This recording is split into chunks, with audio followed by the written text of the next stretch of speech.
Selanjutnya ini ada outline yang akan kami presentasikan. Ada efek kinetik katalitik, ada nanomaterial sensor, dan mediator based sensor. Selanjutnya, untuk efek kinetik sendiri itu, jadi kan dalam sebagian besar aplikasi yang melibatkan sensor kimia dan biosensor, reaksi reversibel itu atau reversibel sederhana jarang terjadi. Jadi ada reaksi lanjutannya. Ini ada persamaan umumnya. Kemudian untuk efek katalitik, jadi untuk di efek ini tuh si reaktan aslinya, si oksidator itu akan di reaksi lanjutannya. Jadi nanti terjadi reaksi redoks berputar berkali-kali. Terus dalam gelombang kinetik ada reaksi lanjutan untuk menghasilkan spesies kimia baru, sedangkan pada gelombang katalitik reaktan asli diregenerasi oleh reaksi kimia lanjutan. Hal ini menghasilkan arus yang ditingkatkan untuk gelombang katalitik. Selanjutnya ada nanomaterial sensor.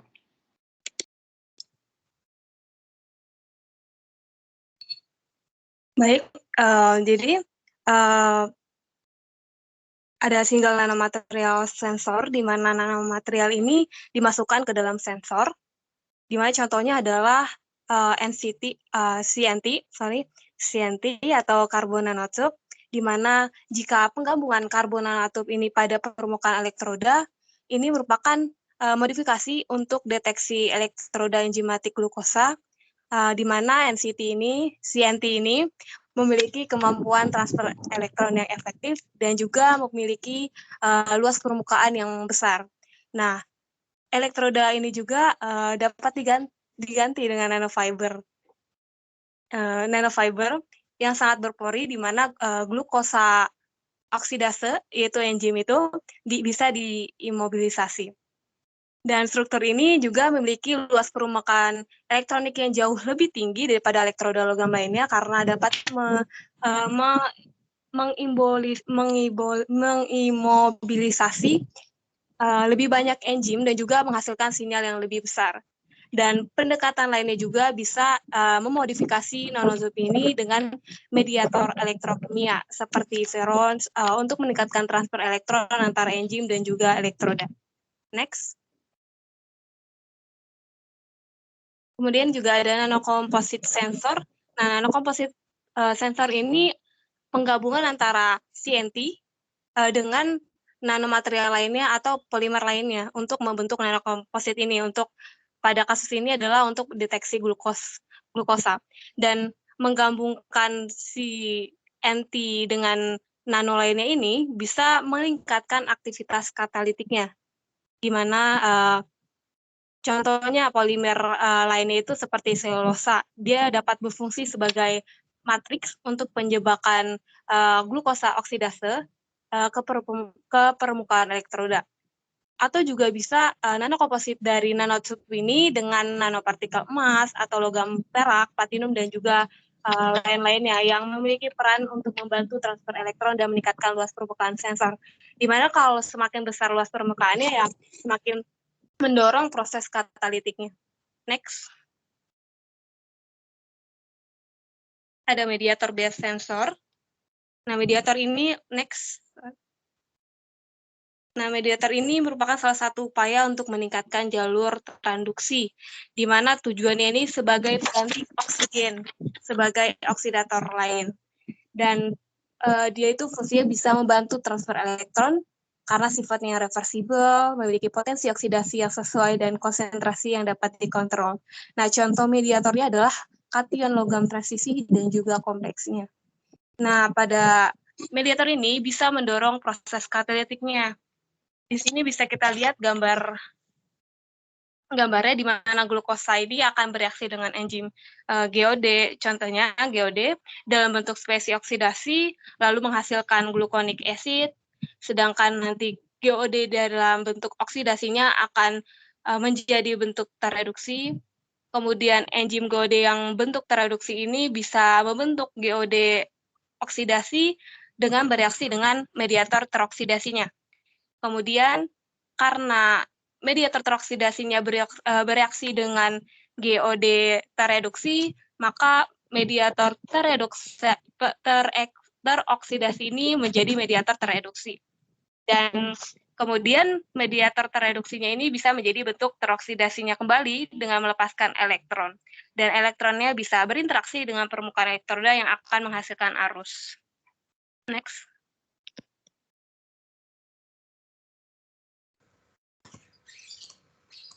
Baik, selanjutnya kita akan masuk ke besi sebagai mediator. Beberapa mediator menggunakan besi, baik dalam bentuk ion ataupun kompleksnya. Ion besi 3 itu bukan merupakan mediator yang baik karena mengalami hidrolisis dan pengendapan sebagai besi 2 hidroksida atau FeOH3. Kompleks yang umum yang kadang-kadang digunakan itu adalah heksacyanofera 3 atau FeC63- yang sebelumnya dikenal sebagai ferricyanide. Namun mediator yang paling sukses adalah kompleks ferrosin yang strukturnya bisa kita lihat di slide, terdiri dari seperti sandwich kation antara dua anion siklopentadienyl. Oke, bisa next.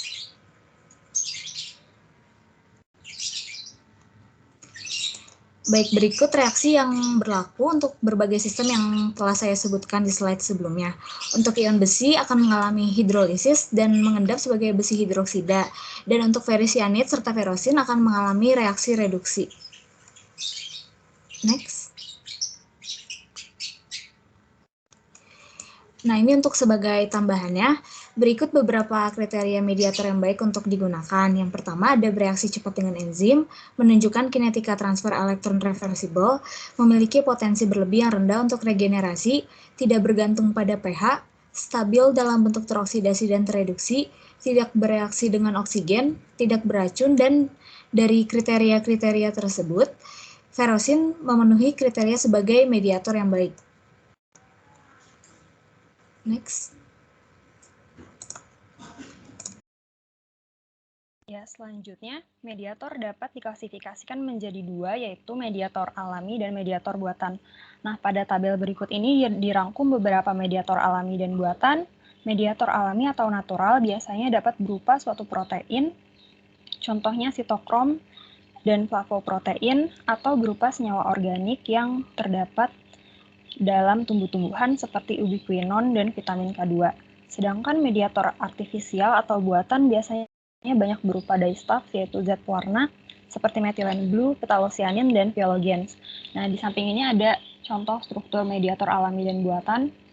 Pada mediator alami, contoh strukturnya di sini ada flavoprotein, sedangkan mediator buatan ada struktur phyllogens dan methylene blue. Selanjutnya. Selanjutnya, aplikasi penggunaan mediator ferrosen pada glukosa biosensor. Jadi, reaksi operasinya yaitu glukosa akan dioksidasi oleh enzim glukosa oksidase atau lebih spesifiknya FAD yang akan menghasilkan gluconolakton, glukosa oksidase reduksi, dan juga H+.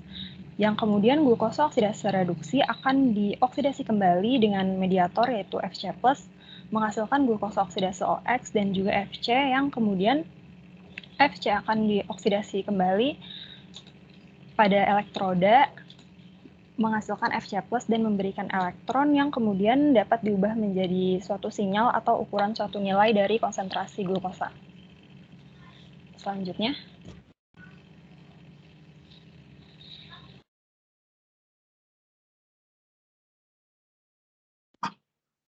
Oke, kemudian saya akan melanjutkan terkait konstanta laju. Jadi, ketika kita berbicara soal laju kinetik ya, tentunya di sini kita bisa mengamati adanya konstanta laju berdasarkan mekanisme reaksi yang sudah berlangsung. Jadi di sini kita bisa lihat ada reaksi kesetimbangan. Kita lihat di sini pertama R itu adalah spesies reduksi yang nanti dia akan menjadi OX itu original reaktannya dan ada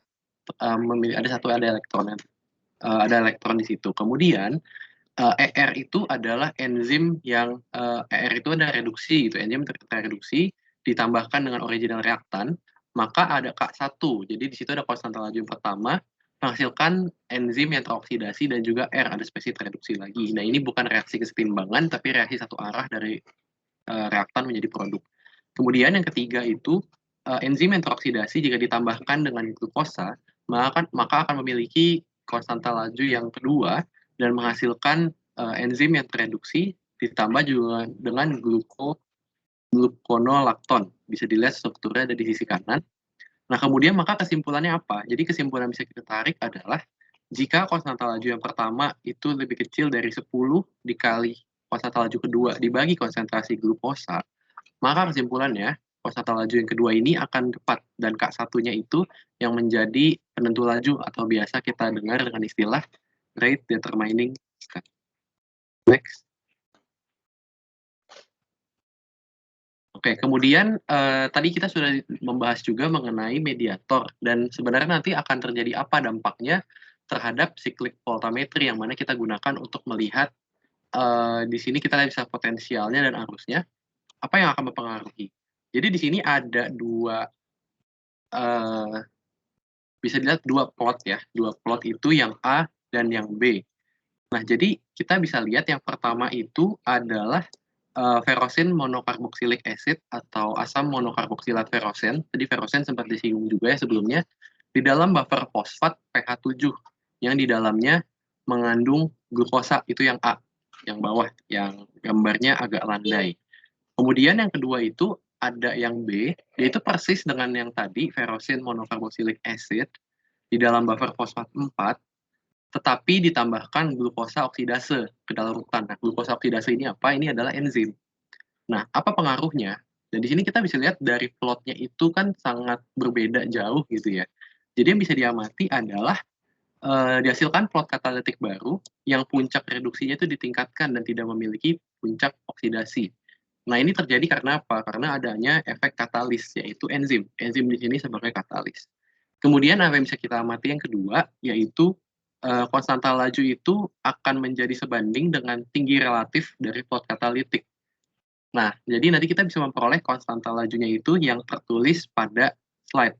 IK per ID sama dengan F log dikali K1 per V.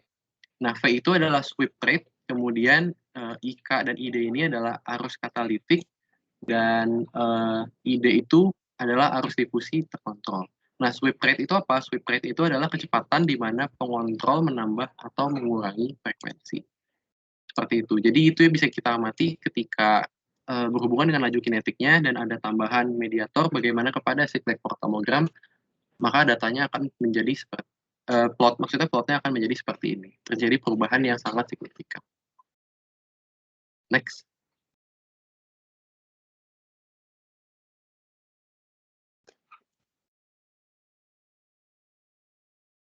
Oke, sekian presentasi dari kami.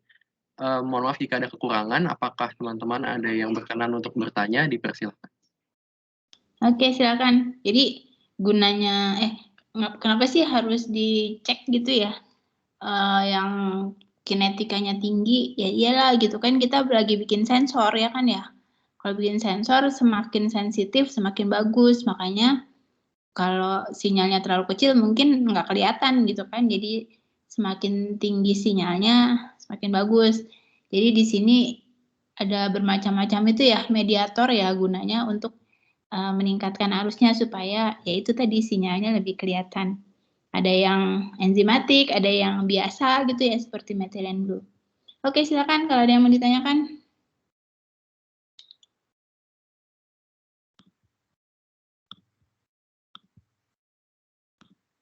Masa nggak ada? Ayo, satu. Biasanya Benedik yang nanya soalnya. Ayo, masa nggak ada yang mau nanya? Tunjuk ya, kalau nggak mau ya.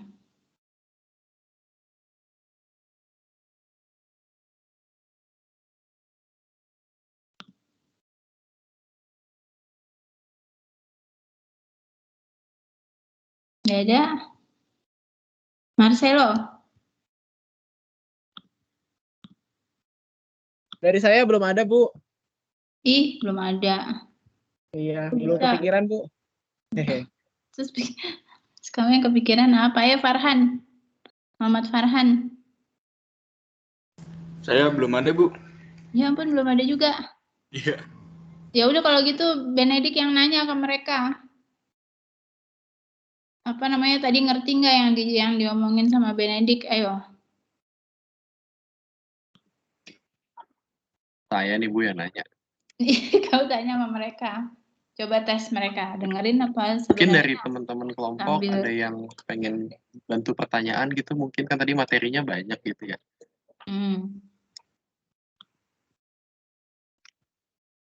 Daripada Benedik yang nanya si Farhan sama Marcelo, ayo, ya kan?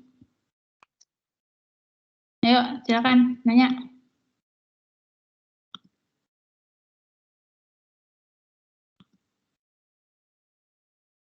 Ya Benedik, berarti kamu yang nanya. Tanya ke Farhan sama Marcelo. Yang tadi kamu terangin itu. Waduh. Bu, saya mau nyoba nanya deh, Bu. Asik. Ya, Ini- silakan. Nah, itu. Itu Saya dong. ditanya aja kalau gitu. Ben, itu kan disebutin ya, yang IKA harus katalistik dengan GOD. Boleh jelasin nggak, Ben, itu GOD itu apa, Ben? Oke, terima Thank kasih you, Ben. pertanyaannya.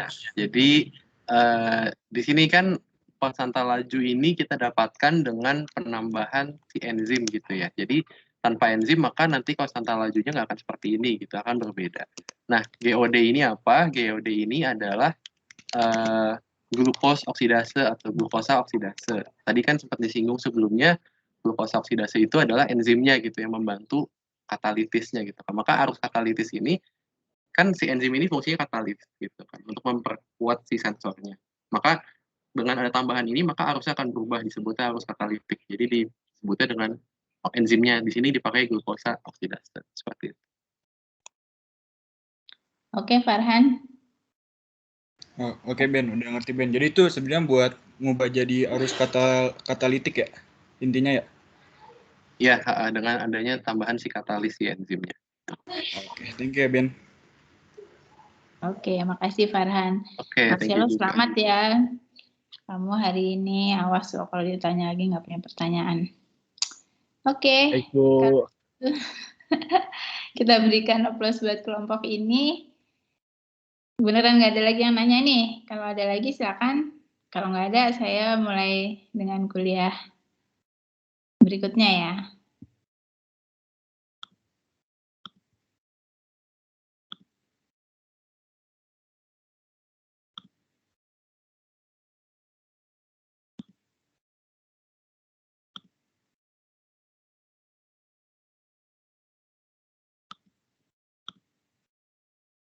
Oke, kayaknya yang lalu sampai sini ya. Yang elektroda yang thick film gitu kan ya. Thick film itu biasanya elektroda kertas itu yang sekali pakai gitu kan ya. Jadi kertas dipergiin sama sesuatu yang mengantarkan listrik gitu dan bisa digunakan sebagai elektroda. Dan ini karena apa namanya? Buatnya gampang, murah gitu ya. Terus bisa sampelnya sesedikit mungkin, jadi dia sangat populer. Kemudian mikroelektroda juga udah, pokoknya elektrodanya yang ukurannya mikro gitu. Kenapa harus mikro? Karena kalau mau in vivo ya, mengukur di dalam tubuh manusia misalnya ya, sebaiknya kan kecil sekali gitu ya, supaya jaringannya tidak rusak. Coba kalau elektrodanya terlalu besar kan nggak bisa masuk gitu ke dalam sistem tubuh atau ya jadi rusak gitu kan. Kemudian yang thin film tadi thick ya, tebal, yang di yang di elektroda kertas tadi yang di print itu kategorinya thick film gitu karena harusnya cukup tebal gitu ya karena supaya semua permukaannya tertutup. Kalau yang ini thin, jadi kenapa gitu? Karena sebenarnya yang mau ngukur itu elektrodanya ada di bawahnya ya. Elektrodanya di bawahnya, tapi butuh lapisan di atasnya untuk mengenali gitu ya, mengenali atau untuk memfilter gitu supaya yang mau diukur nanti hanya yang itu kira-kira gitu. Jadi setipis mungkin karena kalau terlalu tebal ya gasnya susah gitu menembusnya karena kan sebenarnya yang ngukur yang bawahnya, makanya dia kategorinya thin film ya. Jadi harusnya setipis mungkin supaya kalau contohnya ini kan dia mau buat sensor gas gitu ya, supaya gasnya bisa deteksi sama yang ini gitu kan ya. Jadi sebaiknya setipis mungkin supaya kontaknya nggak macet di lapisan ini. Kemudian yang jenis berikutnya adalah fotometri. Kalau ini kalian sebenarnya udah sering, kayaknya ganggu ya ini. Oke. Jadi kalau fotometri kalian sebenarnya udah sering make ya. Kalau praktikum instrumennya kalian belum praktikum instrumen ya? Semester ini ya mestinya ya. Jadi kalau UV visible gitu ya, IR itu kan sebenarnya semuanya fotometri karena berdasarkan ya cahaya gitu kan ya. IR, UV, visible, terus ada lagi yang jenis-jenis yang kayak gitu deh, turbidimetri dan lain-lain itu ya. Nah, yang paling populer adalah si UV visible ini. Jadi prinsipnya apa? Prinsipnya dia men-scanning panjang gelombang ya. Alatnya bisanya dari 200 ya. Kadang-kadang bisa di bawah 200 juga sih. Bisa dari 150 deh ya. Sampai mungkin sekitar 800 masih bisa ya. Nah, di sini nanti akan timbul peak ya. Akan timbul peak. Peaknya itu kenapa? Kenapa timbul peak? Ya karena ada elektron yang tereksitasi gitu kan ya, kuliah di analisa 2 atau analisa spektrometri ya. Jadi karena ada yang tereksitasi, maka ada peak, ada puncak gitu kan ya. Terus bisa ada lagi juga gitu di panjang gelombang yang lain. Karena tadi yang gantian yang di situ yang tereksitasi. Jadi kira-kira seperti itu. Jadi nanti kalau udah ada puncak ini, puncaknya dipilih deh ya. Misalnya yang ini puncak di 300 nanometer ya kan. 300 nanometer itu apa sih? Kalian ingat eksitasi itu ya? Transisi elektronik itu kan ada diagramnya tuh. Yang paling jauh adalah dari sigma ke sigma bintang ya. Terus V ke P ya. P ke P bintang, terus N gitu kan ya. Nah, itu kira-kira yang mana? Kalau panjang gelombangnya kecil, berarti energinya gimana? Besar atau kecil? Ayo. Di sini kan panjang gelombangnya berarti kecil, di sini panjang gelombangnya besar ya. Kalau panjang gelombangnya kecil, berarti energinya besar atau kecil? Besar, Bu. Besar ya, Bu? Besar. Ya, besar ya. Jangan lupa Hc per lambda ya kan ya. E sama dengan Hc per lambda. Jadi energinya besar. Berarti kalau besar kira-kira transisinya apa ya kan ya. Nah, kalian bisa memperkirakan oh peak ini gitu ya. Nggak mungkin misalnya terjadi karena transisi ikatan rangkap. Berarti bukan yang ditunjukkan oleh gugus ikatan rangkap gitu kan ya. Karena di sini energinya besar, ikatan rangkap kira-kira di tengah deh gitu kan ya. Makin ke sini ya berarti yang N ke ikatan rangkap gitu kan ya. N ke pi bonding atau N ke sigma bonding gitu kan ya sebenarnya. Jadi kira-kira seperti itu cara menginterpretasikannya. Oke, tapi itu sebenarnya nggak begitu penting. Yang penting adalah apa? Misalnya ini perubahan pirufat ditambah enzim ini kan ya NADH ya. Pada suasana asam jadinya laktat sama NAD+. Jadi di sini yang terjadi apa? Yang terjadi si pirufat ini kalau tereksitasi ya, setelah teroksidasi ya, jadi laktat gitu kan ya. Kemudian NADH-nya jadi NAD+. Nah, ini jadi yang spektrum yang ada di sini ya adalah menunjukkan si NAD ini ya. Si NAD ini ya. Jadi pada keadaan teroksidasi, yang ini, keadaan tereduksi dia turun gitu kan. Nah, tapi pada keadaan tereduksi muncul peak ini, ya kan ya. Nah, jadi nanti yang mau dipakai buat transducernya itu di panjang gelombang berapa? Kita bisa aja mungkin pakai semua peak yang ada gitu ya, tapi kan repot ya. Biasanya yang kita pilih adalah peak yang paling tinggi, puncak yang paling tinggi, atau yang kalau berubah paling besar gitu ya. Kalau kayak gini kan selisihnya kalau keadaan teroksidasi ya, keadaan teroksidasi dia segini. Nanti kalau keadaan tereduksi dia segini. Tapi coba lihat, kalau keadaan tereduksi dia segini, teroksidasi dia 0 gitu kan ya. Ini kan bisa jadi lebih besar. Nah, tapi itu harus dibuktikan lagi dengan perubahan konsentrasi ya. Jadi yang paling dipilih sebenarnya yang perubahannya paling besar gitu. Dan sebenarnya mirip-mirip sama yang tadi, yang lalu ya. Yang lalu transducernya elektrokimia, yang ini optik. Kalau ditanya lebih menguntungkan mana, elektrokimia sama optik? Ya sebenarnya lebih praktis optik ya. Optik kelihatan langsung, oh merah gitu kan. Oh merah tua gitu kan, berarti konsentrasinya besar. Atau hijau. Kemudian yang ini hijau muda ya kan lebih kelihatan gitu kan, dengan mata sendiri langsung kelihatan. Kalau elektrokimia enggak, harus tunggu arusnya keluarnya. Mungkin kalau kita convert di handphone gitu ya dalam bentuk angka gitu kan ya mungkin ya.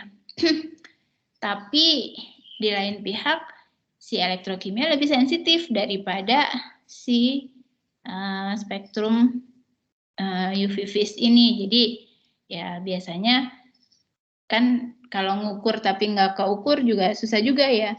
Ada sinyalnya tapi nggak ada bedanya ya kan, nggak bisa dipakai juga gitu kan. Jadi kita pertimbangkan yang mana yang paling baik gitu kan ya, yang paling bisa dipakai deh. Maunya kan murah, mudah ya, begitu praktis gitu deh.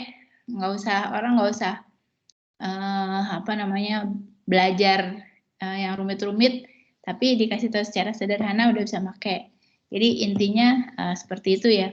Tapi harus sensitif, selektif gitu kan ya, itu juga harus dipertimbangkan. Jadi ini kelebihan dan kekurangannya ya. Kalau kelebihannya jelas dia tidak membutuhkan elektroda reference ya. Referensinya ya mata kita atau ya itu tadi panjang gelombang tadi gitu kan ya. Kemudian tidak ada electrical interference ya, karena sistemnya kan cahaya gitu ya, jadi nggak ada pengaruh listrik. Kemudian kalau elektrokimia jangan lupa sangat dipengaruhi oleh oksigen ya. Jadi yang misalnya reaksinya oksidasi atau reduksi. Nah, yang mengoksidasi itu si sampel kita ya, atau oksigen, bisa aja karena kehadiran oksigen. Jadi dia sangat sensitif terhadap oksigen. Sebaliknya yang ini kan tidak ya. Kemudian kalibrasinya stabil. Jadi biasanya sudah dibuat kalibrasi dan dipakai berulang-ulang ya. Jadi tidak membuat kalibrasi baru. Jadi begitu sudah punya kurva kalibrasi, berikutnya cuma ngecek ininya aja ya, ngecek berapa absorbansi atau dicocokkan ke kurva linearnya. Jadi biasanya stabil. Kemudian dapat merespon 2 analit atau lebih sekaligus dengan panjang gelombang yang berbeda. Tadi kayak gini ya. Kalau analitnya lebih dari 1, sangat mungkin panjang gelombangnya juga lebih dari 1, sehingga dengan sekali ukur bisa langsung terukur. Tapi elektrokimia juga sebenarnya kayak gitu ya. Asal beda panjang gelombangnya kalau di sini cukup jauh. Kalau elektrokimia ya beda potensialnya cukup jauh gitu kan ya. Jadi ini ya, multi wavelength measurement dapat dilakukan. Tapi kelemahannya hanya berfungsi pada regen tertentu, semua juga gitu ya. Bisa dibilang semua juga gitu, elektrokimia juga gitu kan ya. Dan dia sensitif terhadap cahaya. Jadi sistemnya harus rapat gitu ya sebenarnya ya. Karena kalau ada cahaya sedikit, dia akan berbeda. Misalnya kalau kita pakai kartu warna gitu ya, pakai kartu warna seperti lakmus, bukan lakmus, apa sih, pH kertas yang warna-warni itu apa ya namanya bilangnya. Pokoknya itu deh ya, kertas pH yang bisa warna-warni itu. Kan mata orang kadang-kadang kurang sensitif ya. Kayaknya 4 atau 4,5 gitu, nggak bisa bedain gitu kan ya. Apalagi kalau ada cahaya yang ikut-ikutan di situ gitu ya. Jadi itu agak sulit membedakannya. Kemudian batas deteksinya terbatas ya. Masih lebih jelek daripada sensor yang ion selektif. Pada ion selektif tuh sensor yang awal-awal gitu kan ya, elektrokimia, teknik elektrokimia yang awal-awal ya, yang potensiometri. Kalau yang voltametri agak lebih baru dan biasanya lebih sensitif. Ini malah batas deteksinya di bawah si ion selektif. Kemudian sangat tergantung dengan jumlah atau konsentrasi regen. Ya, ini juga sama lah, semuanya juga kayak gitu ya. Kemudian stabilitas regen atau analit yang rendah ketika disinari cahaya. Jadi misalnya kita ngukur methylene blue warnanya biru kan ya.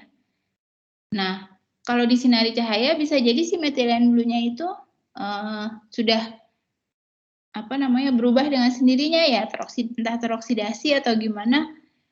Jadi larutannya harusnya fresh gitu. Kalau kita ngukur larutannya harusnya fresh, dan itu kan agak merepotkan gitu ya.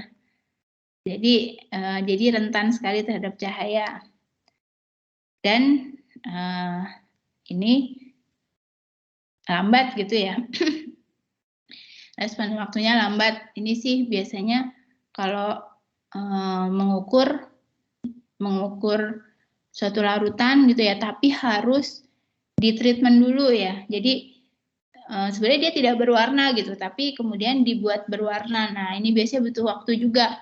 Tapi butuh waktu juga begitu kelamaan warnanya berubah lagi. Jadi sedikit lebih repot gitu ya.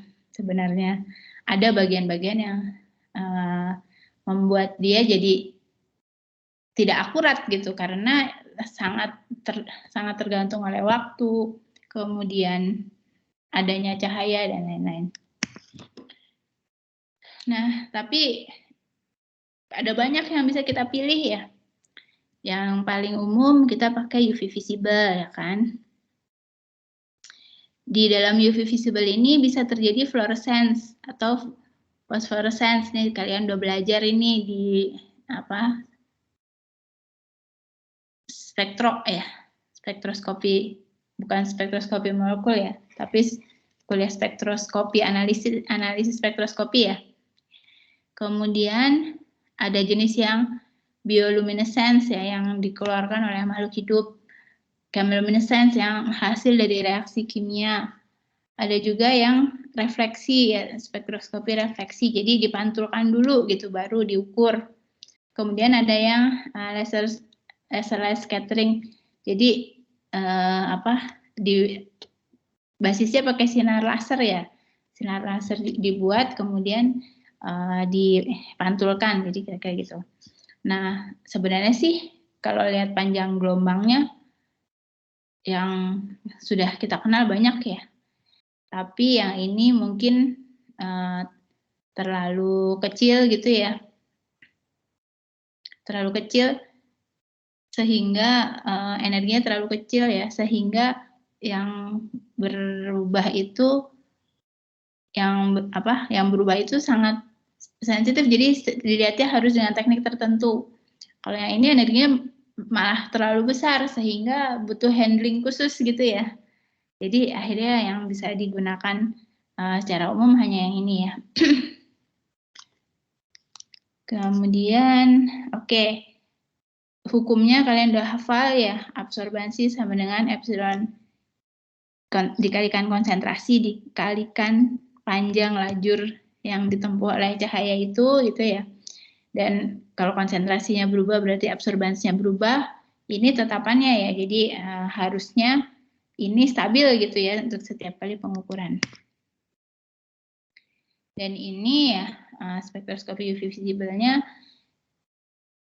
ini transisi yang terjadi yang tadi saya bilang tadi ya, dari sigma paling jauh sigma ke sigma bintang ya, paling dekat ini kayaknya ya, N ke Pi bintang gitu ya. Jadi makin ke kiri yang kayak gini ya. Yang paling kanan adalah dari pasangan elektron bebas mestinya ya, adanya pasangan elektron bebas. Jadi kita bisa ngira-ngira kalau ada beberapa peak gitu kan, ada beberapa puncak, kemudian kita amati gugusnya kira-kira yang mana sih yang miliknya si ini gitu kan, itu bisa kelihatan dari situ. Jadi spektra yang dihasilkan memberikan informasi tentang struktur dari molekul tersebut, ya kan ya? Ada di sebelah mana, terus kira-kira strukturnya yang mana. Cuma ya, kalau UV visible kan kita sebenarnya harusnya sudah tahu gitu kan, struktur molekulnya kita udah tahu gitu kan ya. Jadi ada gugus fungsi apa aja kita sudah tahu. Beda dengan NMR gitu ya. Kalau NMR kita mungkin sesuatu yang kita sama sekali belum tahu dan kita mencari ada berapa karbon, ada berapa hidrogen gitu ya. Kalau yang ini kita udah tahu, jadi prinsip pengukurannya yang mau diukur tuh lebih sederhana. Dan kita juga bisa dapat aspek kualitatifnya dari panjang gelombangnya gitu ya. Lalu kuantitatifnya berdasarkan hukum Lambert-Beer tadi ya, yang tentang absorbansi. Kemudian sedikit mengulang fluorescence, ya kalian pasti udah hafal gitu ya sebenarnya. Jadi kalau fluorescence itu apa sih ya? Jadi intinya sih kalau si molekul itu mengadsorb ya, maka elektronnya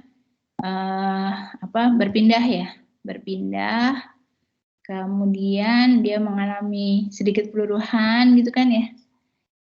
Jadi tereksitasi dulu, pindah ke triplet, ada peluruhan, kemudian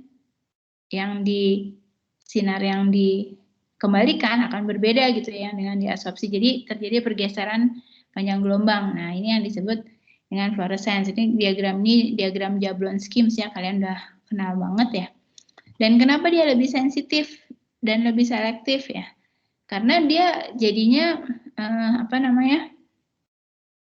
hanya molekul-molekul tertentu ya yang bisa mengalami pindah ke triplet ini ya. Jadi nggak semuanya. Sedangkan kalau dia mengadsorb cahaya itu lebih banyak gitu molekul yang sekedar mengadsorb lalu tereksitasi. Kalau ini kan dia pindah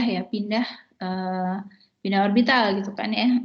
Itu lebih sedikit sehingga dia lebih selektif.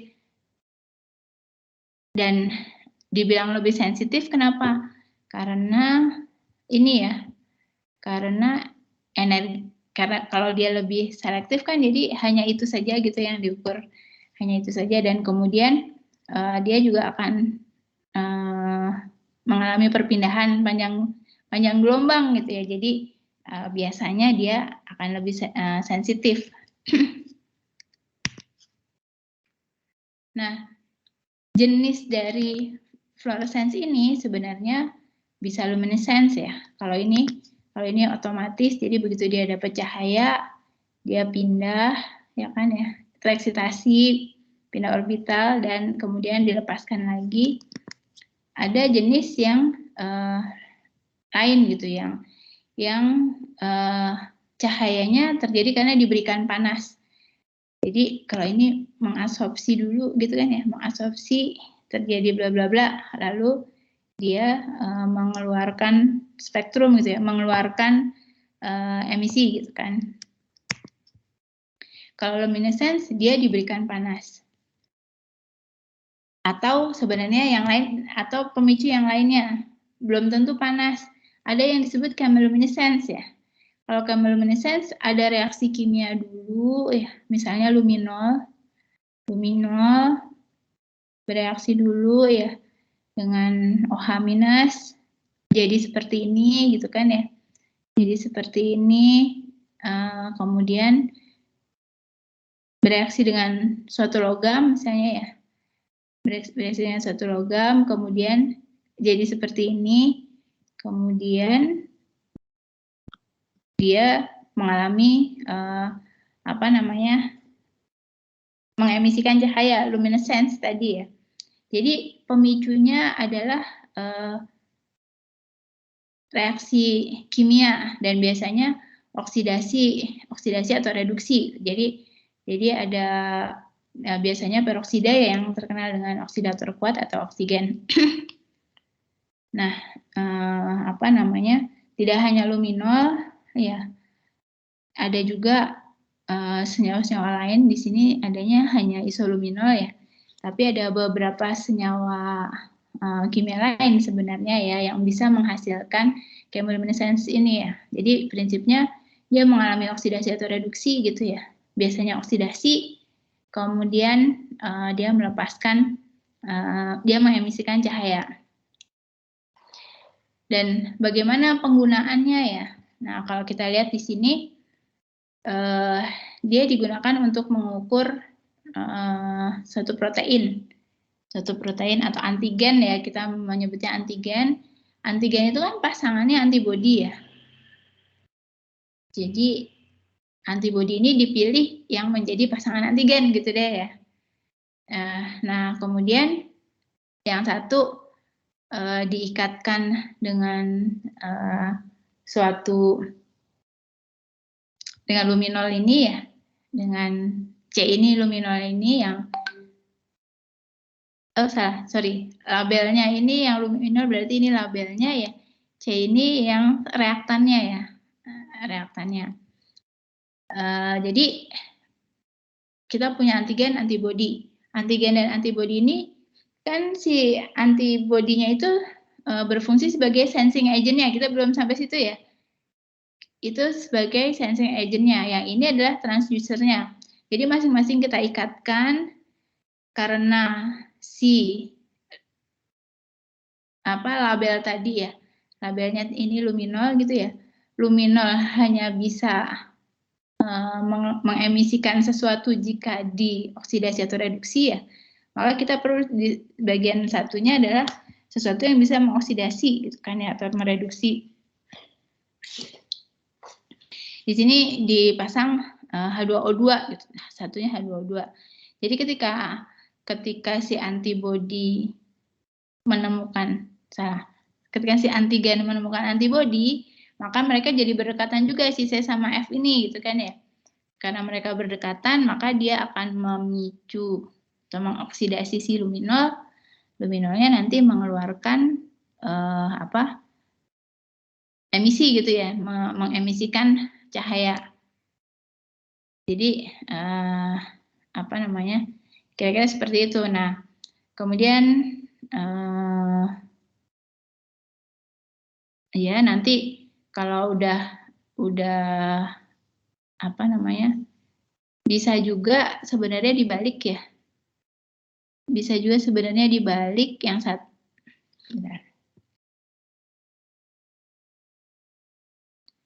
Atau ini sih bisa juga antigen yang pengganti antibodi gitu ya. Kemudian sistemnya mirip-mirip gini dan dia juga mengemisikan cahaya. Jadi metode ini ya sudah digunakan oleh beberapa jenis analit. Antara lain ya untuk mengukur antibodi dalam tubuh manusia yang biasanya dikenal dengan human IgG. Kemudian untuk mengukur hormon testosteron, mengukur tiroksin ya, biotin, hepatitis B dan lain-lain, dan mungkin sebenarnya segala jenis antigen dan antibodi bisa gitu, selama kita bisa mengikat ininya kan sebenarnya. Jadi luminolnya diikatkan dulu ke antigennya, antibodinya diikatkan dengan salah ya, luminolnya diikatkan dengan antibodinya, antigennya diikatkan dengan si oksidatornya, lalu apa namanya terjadi reaksi seperti ini dan keluar emisinya. Jenis yang lainnya adalah bioluminescence ya. Jadi apa namanya si pengganti luminol tadi ya berasal dari sistem biologis. Yang paling terkenal adalah dari kunang-kunang ya, yang kita sebut dengan luciferin. Jadi luciferin itu kalau ada oksigen ya, nanti dia jadi oksiluciferin, kira-kira reaksinya kayak gini ya. Jadi luciferin ada oksigen gitu ya, ada oksigen, kemudian dia akan menghasilkan oksiluciferin dan mengemisikan cahaya. Tapi apakah cahayanya cukup? Nah, di sini dibilang dikasih amplifier gitu ya. Dikasih amplifier supaya cahayanya jadi lebih banyak. Jadi kira-kira reaksinya seperti ini. Terus yang apa namanya? Si bioluminescence ini juga sudah banyak dipakai ya. Sudah apa namanya? Sering dipakai untuk mengukur pengukuran senyawa-senyawa biokimia. Misalnya apa namanya di sini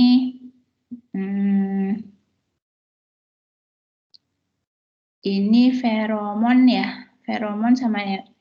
Jadi ada substrat yang mau diukur, kemudian ditambahkan NADH4 dan saya lupa nih apa ya singkatannya. Ini ya, pokoknya senyawa kimia ini kemudian dia akan menghasilkan ini. Nah, nanti si senyawa ini ya dia akan apa namanya? Akan dengan adanya luciferase ya. Jadi ini enzim yang mengeluarkan luciferin ya. Nanti luciferinnya keluar sehingga dia akan menghasilkan, dia bisa melakukan bisa memberikan emisi yang bisa diukur. Jadi kira-kira seperti itu.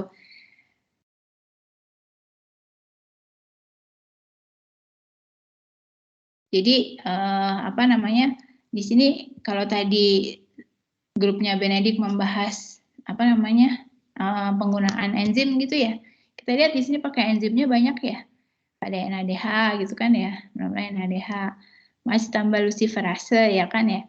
Jadi dia reaksinya itu sebenarnya kan hanya yang sebentar. Ini ya, dari sini ke sini ya. Jadi ke sini, tapi dia pakai berbagai mediator ya. Ini NADH menjadi NAD+ untuk mengubah si FMN ini menjadi FMNH2. Kemudian masih butuh etanol yang teroksidasi ke CHC asetaldehid gitu ya, asetaldehid. Kemudian juga cahayanya ada di sebelah sini gitu ya. Jadi untuk mendapatkan ini butuh paling tidak 2 jenis enzim gitu ya yang bekerja supaya dia mengemisikan cahayanya. Kemudian aplikasinya ya, aplikasinya ini kan mengukur ini ya, mengukur si FMN ini. Kalau ini dia ada lagi mengukur TNT ya, TNT itu bahan peledak ya, trinitrotoluen, dan dia bisa diukur dengan menggunakan sensing agentnya biasanya antibody ya. Karena itu untuk mengukur si TNT ini ya, di sini ada apa namanya media ya, media supporting sebenarnya ya, untuk menempelkan antibodinya. Kemudian nanti antibodinya si TNT akan dikenali oleh antibodi ini. Kemudian apa namanya direaksikan dengan apa nih 6 PDP ini ya, Jadi nanti yang mau menghasilkan biochemiluminescence-nya ini adalah si PDP ini ya. Jadi ini diikatkan dulu si TNT-nya dengan si PDP ini. Kemudian diikatkan, berarti karena kita bicaranya menggunakan benda hidup ya, atau bagian dari makhluk hidup, maka dia butuh waktu inkubasi, jadi ditunggu dulu beberapa jam gitu ya, beberapa menit atau beberapa jam. Lalu setelah dia bereaksi dicuci ya, dicuci, yang tidak terikat akan keluar gitu kan, yang terikat ya udah menempel di sininya ya, di support tadi ya. Lalu pakai lagi NADH, sistem NAD plus NADH tadi, tambahkan si FMN ini ya. Lalu kita sebagai hasil akhirnya adalah si emisi dari si luciferin tadi. Nah, kelihatannya rumit gitu ya. Jadi untuk mengukur ini sangat rumit, tapi ini sangat selektif ya. Jadi TNT-nya bisa ditangkap antibodinya, kemudian masih dicuci dulu, jadi bisa dibedakan antara yang terikat sama yang tidak terikat, lalu baru diukur. Nah, dalam pengukuran dengan sensor, kadang-kadang memang pencuciannya ini yang jadi masalah. Jadi yang dipertanyakan adalah bagaimana membedakan yang terikat sama yang tidak terikat gitu ya. Kalau semuanya ada di sini dan tidak dicuci gitu kan, berarti kan semuanya akan terukur ya. Akan terukur, akan menghasilkan luciferase ini. Luciferin, sorry. Jadi itu kira-kira aplikasinya. Kemudian yang ini fisika ya, fiber optik. Jadi fiber optik tuh jadi populer gitu kan ya. Kenapa jadi populer ya? Karena kelihatannya mudah gitu ya, pakai cahaya gitu kan ya. Tapi cahayanya selektif ya.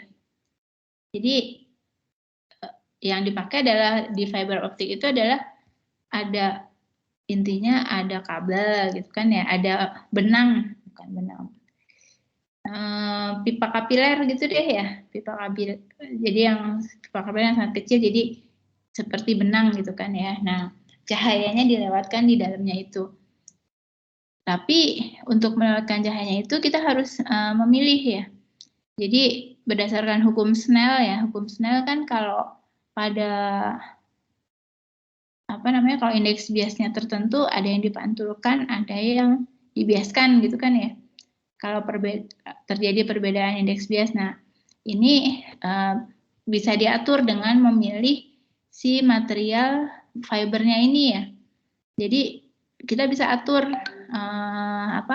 panjang gelombangnya supaya misalnya hanya dipantulkan pada sudut seberapa gitu ya. Jadi bisa dihitung. Nah, kita bisa menggunakan itu untuk menyeleksi pantulan cahayanya gitu ya. Nah, jadi di mana sebenarnya letak sensingnya? Letak sensingnya adalah di dindingnya ini ya. Jadi di dindingnya ini dipasang suatu pengenal gitu ya, bisa berupa antigen antibodi tadi gitu ya. Sehingga kalau dia ditempelkan di sini, lalu dimasukkan sampel dan si sensing agent-nya menangkap sampel-sampel tadi ya, maka indeks biasnya jadi berubah. Jadi sistem ini yang digunakan untuk sebagai transducer untuk sensornya ya. Jadi transducer dengan fiber optik intinya adalah perubahan si dinding yang memantulkan cahaya ini ya. Jadi diberikan cahaya, kalau dindingnya berubah, pasti pantulannya jadi berubah. Jadi seberapa besar perubahannya itulah yang menjadi nilai kuantitatifnya. Itu kira-kira yang bisa saya sampaikan ya terkait transducer. Berarti masih ada beberapa PR ya Karena kan kalian tugasnya nyari yang lebih banyak. Jadi PR-nya itu ada di UV vis ya, UV visible. Apa namanya? Tentang sensor yang menggunakan spektroskopi UV visible, kemudian fluorescence ya. Fluorescence, lalu mungkin chemiluminescence ya. Lalu yang fiber optik. Kira-kira gitu. Silakan kalau ada yang ditanyakan. Ada berapa grup tuh tadi? 3. Iya Bu, 3 gitu. Mohon maaf Bu, mungkin boleh tolong dibantu tadi apa tugasnya, jadi apa yang perlu dicari gitu, apa yang perlu dijabarkan. Iya, bentar. Saya ambil buku saya dulu. Ya. Oke Bu.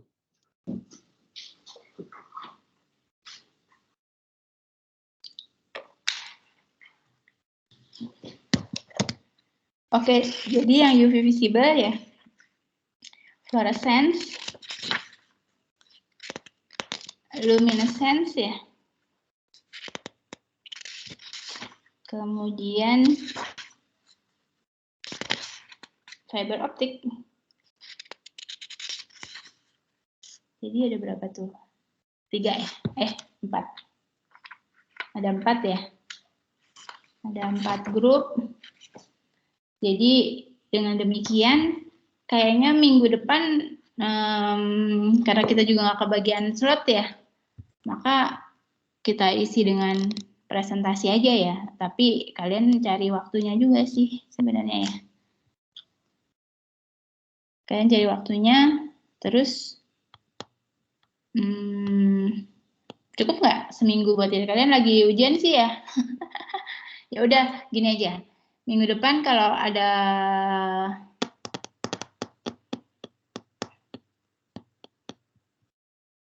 minggu depan mungkin kalau kalian udah selesai ujian gitu ya, berarti kalian ujiannya selesainya kan kalau nggak Jumat, Sabtu gitu ya? Iya Bu. Iya Bu. Jadi kalau nggak Jumat, Sabtu. Nah, ya udah berarti minggu depan oke deh, saya hibahkan waktunya ke kalian buat belajar. Tapi minggu depannya lagi kita presentasi ya. Jadi 4 grup ini udah cukup kan waktunya kan ya? Kalau kalian nanti nyari-nyari tugas, kalian marah-marah lagi sama saya. Ibu saya lagi ujian juga. Ya udah, jadi kita minggu depan nggak ada, kalian belajar aja supaya ujiannya UTS-nya bagus-bagus. Tapi mungkin kita harus nyari ganti hari gitu ya di minggu depannya lagi ya. Jadi supaya beres hutang-hutang presentasi kita. Gitu aja ya. Oke, ada lagi? Maaf Bu, mau tanya, ini kan tadi 4 presentasi gitu ya Bu, ini yang dipresentasin itu apa gitu ya Bu? Maksudnya based on jurnal kah, atau emang yang udah presentasiin UV vis seperti apa gitu? Sebenarnya jangan ke nggak usah ke jurnal dulu deh ya, ke yang ini dulu, ke bab 5 ada deh kayaknya ya. Buku aja ya? Dari buku dulu aja.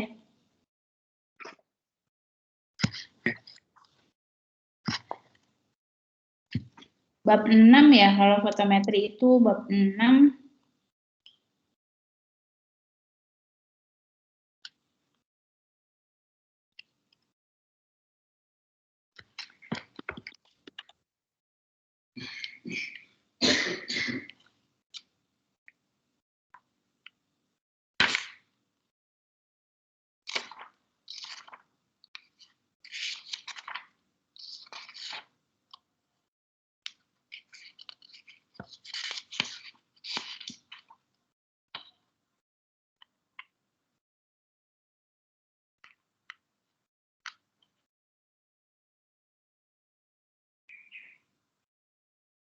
Nggak terlalu banyak sih ya, kalau di buku tuh memang juga nggak terlalu banyak. Jadi mungkin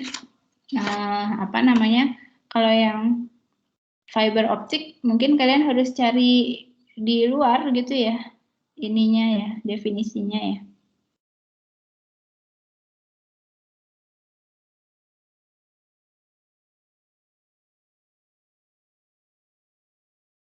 Oke, berarti kan tadi UV visible ya, UV visible, kemudian fluorescence ya. Fluorescence itu ada kalau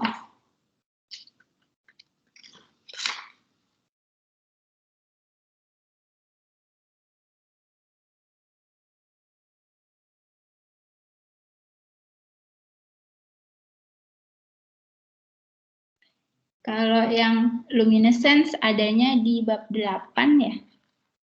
Luminescence adanya di bab 8. Kemudian yang fiber optik kayaknya nggak ada, jadi kayaknya nyari di luar ya.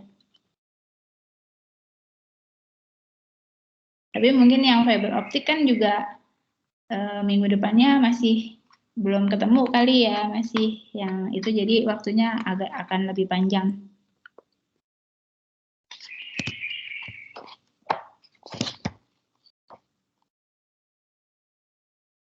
Oke, ada lagi yang mau ditanyakan?